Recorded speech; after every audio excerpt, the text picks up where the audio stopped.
সেখানে রাজনৈতিক দল অথবা সংগঠন হিসেবে তারা যদি অপরাধের সাথে সম্পৃক্ত হয় তাদেরকে বিচারের আওতায় আনা যাবে বলা হয়েছে, এবং বিচারে তাদের বিরুদ্ধে কি কি শাস্তি প্রয়োগ করা যাবে সেই বিষয়টিও এখানে আনা হয়েছে।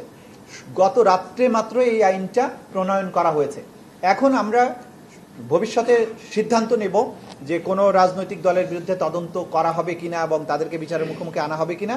এটা আমরা প্রাপ্ত তথ্য অনুযায়ী, যেটা আপনারা জানেন যে আমাদের কোনো এফআইআর প্রয়োজন হয় না, আমাদের তদন্ত সংস্থার কাছে যদি মনে হয় হ্যাঁ এই দলটি রাজনৈতিকভাবে মানবতা বিরোধী অপরাধের সাথে সম্পৃক্ত হয়েছে, তাদের বিরুদ্ধে তদন্ত করা দরকার, তাহলে আইন অনুযায়ী তদন্ত প্রক্রিয়া শুরু হবে এবং যা যা আইনের ব্যবস্থা আছে সেগুলো চলমান হবে।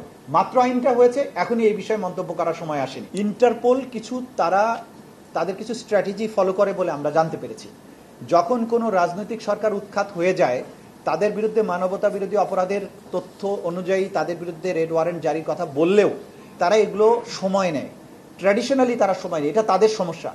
আইন অনুযায়ী তারা এটা করতে বাধ্য, কিন্তু তারা কেন করছে না সেটার জবাব এটা ইন্টারপোলই দিতে পারবে, আমরা জানি না। কারণ আমরা অপরাধের সুস্পষ্ট তথ্য প্রমাণাদি সহ আদালতের আদেশ সহ তাদের কাছে পাঠিয়েছি, এবং যে অপরাধের দায়ে শেখ হাসিনার বিরুদ্ধে আমরা রেড ওয়ারেন্ট চেয়েছি সেই একই রকম অপরাধের দায়ে আমরা কিন্তু অন্যদের ব্যাপারেও চেয়েছি। কারো ব্যাপারে দিয়েছে, কারো ব্যাপারে দেয়নি। হয়তো তারা কিন্তু বলেনি যে আমরা দেব না, তারা বলছে আমরা এটা পরীক্ষা নিরীক্ষা করে দেখছি। এখন সেটা কতদিন লাগবে সেটা ডিপ্লোম্যাটিক ভাষা, সেটা ইন্টারপোল ভালো বলতে পারবে।